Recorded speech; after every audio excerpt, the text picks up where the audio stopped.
Gas टंचाईचा मुद्दा पोहोचला थेट विधिमंडळात। सरेंडर दे सिलेंडरचे बॅनर घेऊन सरकार विरोधात विरोधकांची घोषणाबाजी। देशातील गॅस सिलेंडर तुटवड्यावरून संजय राऊतांचा पंतप्रधान मोदींवर निशाणा।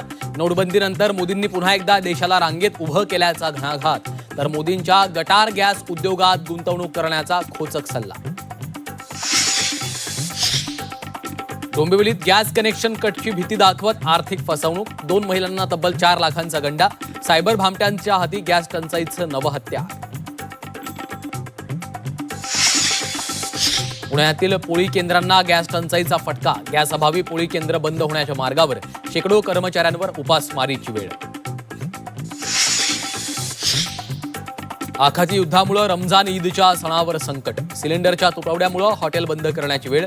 ईद निमित्त होणारी कोट्यवधींची उलाढाल ठप्प। येत्या शैक्षणिक वर्षापासून शिष्यवृत्तीच्या रकमेत वाढ होणार। 5वी ते 7वीच्या शिष्यवृत्तीत 250 रुपयांची तर 8वी ते 10वीच्या शिष्यवृत्तीत 400 रुपयांची वाढ। सामाजिक न्याय मंत्री संजय शिरसाटांची विधान परिषदेत घोषणा। उन्हाळ्यात राज्यावर अवकाळी पावसाचं संकट। 17 ते 20 मार्च दरम्यान पावसाचा इशारा। विदर्भ, मराठवाडा, खानदेशात पावसाचा अंदाज। काही भागात गारपीट होण्याची शक्यता। रत्नागिरी जिल्ह्यात सूर्यनारायणाचा प्रकोप। तापमानाचा पारा 40 अंशांवर। जनजीवन विस्कळीत, तर नाशिकनं मार्चमधील तापमानाचा 10 वर्षांचा रेकॉर्ड मोडला।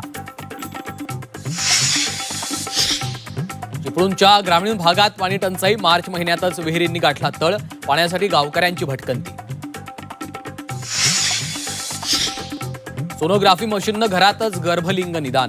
तिसरी मुलगी नको म्हणून लगेच गर्भपात। संभाजीनगरच्या नारेगावमधला धक्कादायक प्रकार।